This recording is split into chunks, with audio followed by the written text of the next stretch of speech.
Jā, paldies, labdien visiem, paldies par šo ievadu. Ārā ir pavasaris, virs mūsu galvām lido putnu kāši. Un tiešām, vai mēs aizdomājamies, kā putni spēja organizēties, kā viņi atrod ceļu turp atpakaļ, biologi noteikti par to daudz runā. Mans uzdevums šodien mazliet pievērst jūsu uzmanību, iziet ārā kaut kādu vasarā atvaļinājuma laikā, varbūt nolikt kādu sedziņu kaut kur zālītē, apgulties un mazliet paskatīties. Un jūs noteikti ieraudzīsiet kaut ko tik interesantu un aizdomāsieties. Un varbūt kaut ko varēsiet pārcelt arī uz savu biznesu. Tiešām, kā organizējas skudras pūznī? Visi mēs zinām šos te mežā lielos skudrapūžņus, diez vai kuram patīk, ja mēs pieejam klāt, ja? Kad sāk rāpot pa mums skudras. Bet pūznis ir vesela civilizācija. Pūznī notiek tādas iekšējās attiecības, kādas mēs nevaram iedomāties pat. Tur ir fantastiskākās lietas, par to drusku vēlāk. Tāpatās lauvu praids, kad dodas medībās, bites stropos un daudzas citas lietas. Tāpēc mēģināsim paskatīties uz dažām dabas lietām un drusku padomāt. Jā, šeit attēlā jūs redzat bezdelīgas. Vēl jau lido kaut kur, vēl nav atlidojušas. Bet pa ceļam trāpās sniega vētras un tā tālāk. Un putni lieliski zina, kopā ir siltāk. Kopā noteikti var izdzīvot. Putni apsēžas kaut kur, saspiežas kopā un pārlaiž šo te sniega vētru. Tāpat tās mazās pīlēni kaut kur upes malā, ja jūs paskatīsieties. Ļoti bieži mēs redzam šo te kopības sajūtu. Mini kolektīvs, mini ģimene, kā es par skudrām saku, civilizācija. Fantastiskas lietas, vai tās kaut ko mums māca. Komanda. Kopā komanda, jā, surikātus, kurš nav redzējis dažādās filmās.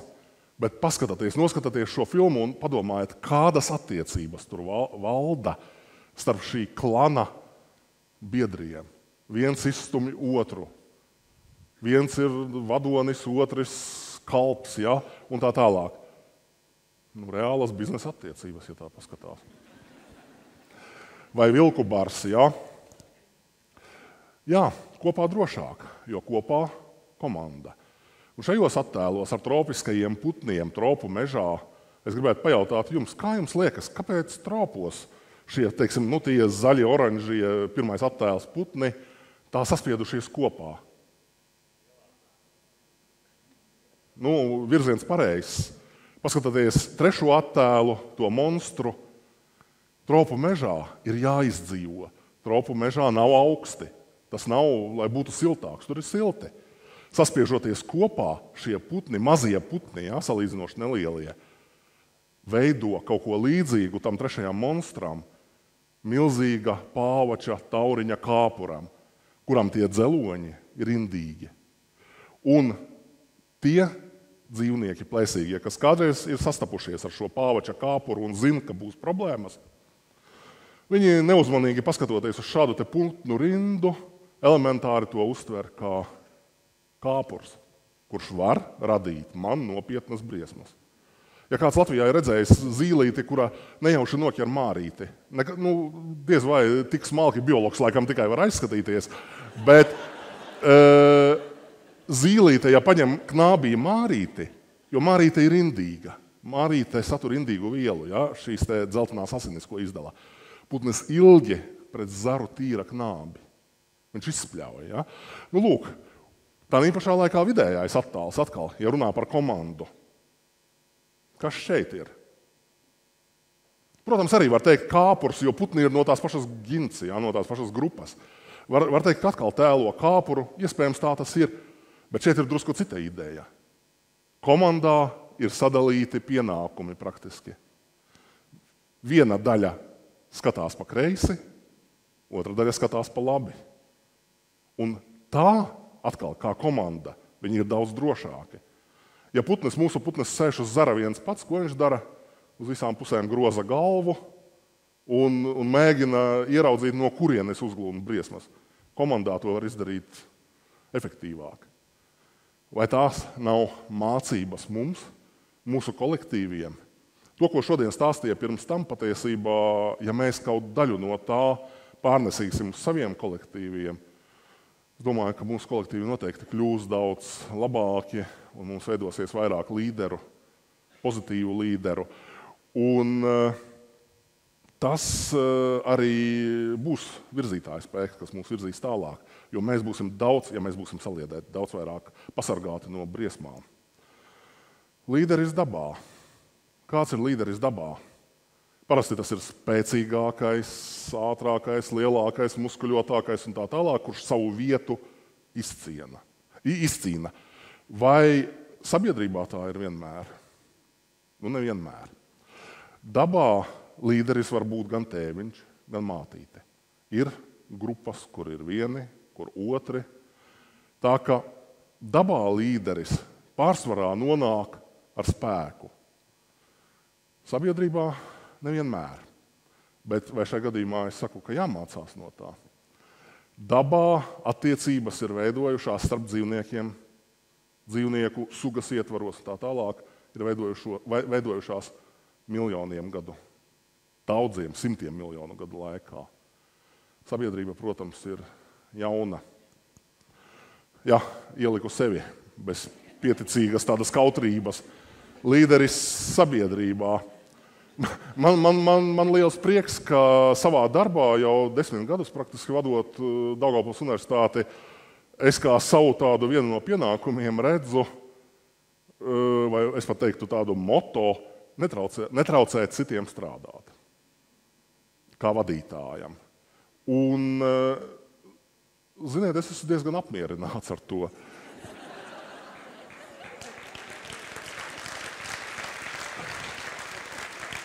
Jo, gatavojot šo prezentāciju, es nejauši uzgāju virsū Stīva Džoba citātam. Un citāts ir mans brīvs tulkojums, tāpēc nav pēdiņās ielikts. Ja? Bet, manuprāt, šis citāts arī ir svarīgs, kas mums ir, ko mums arī ir vērts ņemt, un par to jau iepriekšējie runātāji arī šodien runāja. Mēs pieņemam jēdzīgus darbiniekus, lai viņi teiktu, kas jādara mums. Protams, vadītājam vai līderim vieglāk dzīvot, bet tādā pašā laikā tas ir būtisks faktors laikam. Tā, un tagad aiziesim tādā mikropasaulē. Pamēģināsim ar šīm skaistajām, izteiksmīgajām skudras acīm paskatīties uz kaut kādām daudz mazākām lietām. Lauvu tēviņu barā mēs redzam, vai lauvu mātīšu praidu, filmās daudz kur un tā tālāk. Skudras arī, bet sīkajām šīm būtnēm attiecības bieži vien ir daudz rafinētākas, daudz sarežģītākas, un tur tiešām gribas teikt, ka tās ir veselas civilizācijas, par ko mēs ikdienā praktiski maz domājam. Vai cilvēks var modelēt skudru pūzni? Jūs teiksiet, pilni zoodārzi, ja? Pārnestas no dabas skudras, dzīvo skudru pūsnī. Nu, labākajā gadījumā es to nosauktu, salīdzinātu kā krējumu ar krējuma izstrādājumu. Jā, mēs varam izveidot zoodārzā kaut kādu skudru pūzni, bet tas būs tālu no tā, kas ir dabā. Modelēt var to, kam ir skaidri zināmi kritēriji, kam ir skaidri zināmas kaut kādi parametri. Ja?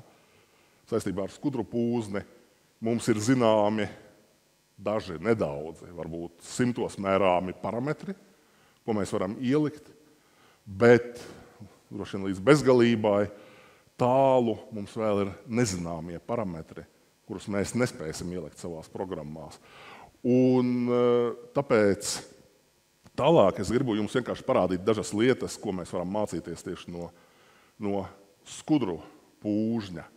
Šajā civilizācijā ir ārkārtīgi augsta organizācija. To mēs zinām. Ir karalienes, ir karaļi, vasaļi, kalpi un ir vesels pakalpojumu servis, kas nodrošina, lai tas pūznis tiešām eksistētu kā organisms, kā vienots veselums. Neatkarīgi no tā uznāks lietus, sniegs, ilgstošs vai vēl kaut kas, skudru pūznis nesapūs. paņemat skudru pūžņa saturu, pārceļat uz mežmalu, pilnīgi izmodelējat, saliekat, pāris gadu laikā viss sapūs. Kāpēc? Tāpēc, ka nav tas, ko mēs nezinām, tie daudzie faktori, ko mēs nespējam arī nodrošināt. Skudru pūznī ir bizness un rekets. Tātad bizness, skudru pūznī dzīvo vairāki simti mums zināmu citu sugu, kuras skudras neaiztiek, bet kuras skudrām palīdz nodrošināt skudru pūžņa to servisu. Ka tur nepelē, ka tur nevairojas kaut kādas riebīgas lietas, kāds noēd, kāds nograuž, skudrām atvelk, pavērojot mežā, ko skudras velk. Kāpuri, beigti, kukaiņi, nomedīti un tā tālāk. To visu velk uz pūzni. Paliek pāri, dažādi pārpalikumi un tā tālāk. Ir serviss vesels, kas to novāc. Tās ir dažādas citas vaboles. Šajā gadījumā, piemēram, tā melnā strupvabole, kas malā ir. Tā ir plēsīga suga, kas pūznī noēd to, kas paliek pāri, vai pat medī vēl kaut ko, izņemot pašas skudras. Kāpēc? Tāpēc, ka loģiski, jo viņi strādā pie skudrām. Nebūs skudru, nebūs kur strādāt. Ja? Šī vidū esošā mazā kosmiski izteiksmīgā vabolīte, nevainīga, bet reketiere.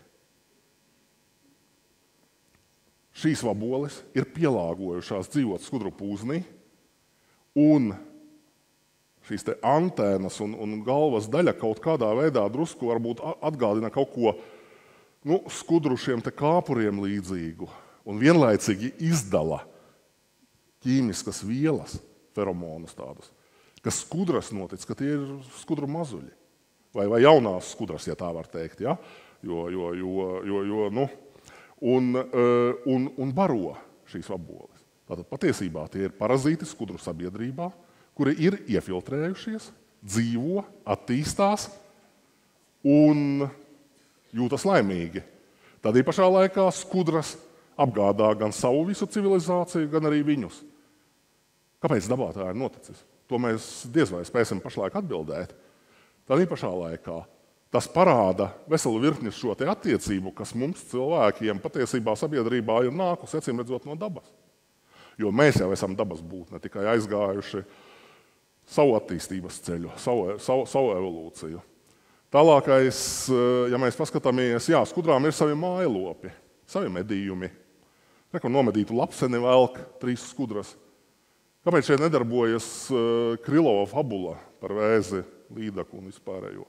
Kāpēc skudras, lai katra varbūt stāv savā virzienā, apstājušās, bet to objektu dabū uz priekšu?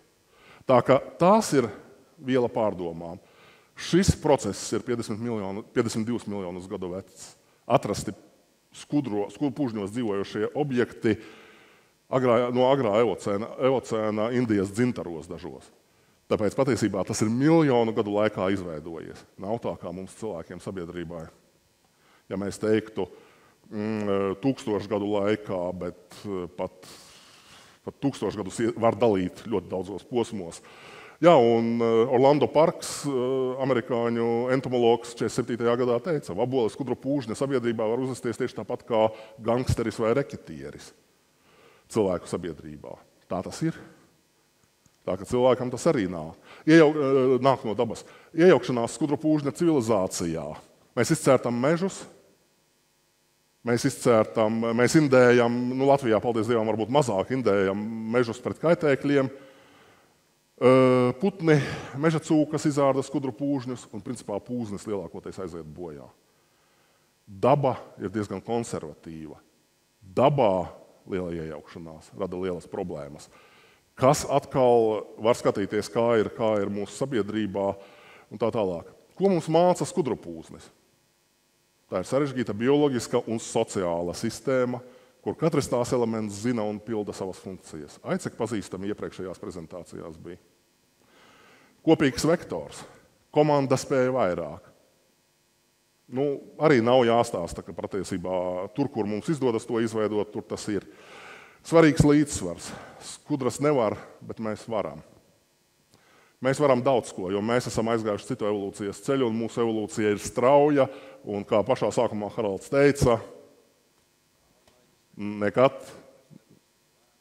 pārmaiņas nekad vairs nebūs tik lēnas. Tāpēc tā ir būtiska atšķirība no dabas. Dabai nepatīk reformas. Bet sabiedrībā, acīm redzot, attīstības virzītājs spēks bieži ir šīs pārmaiņas. Protams, daba iedvesmo, daba māca.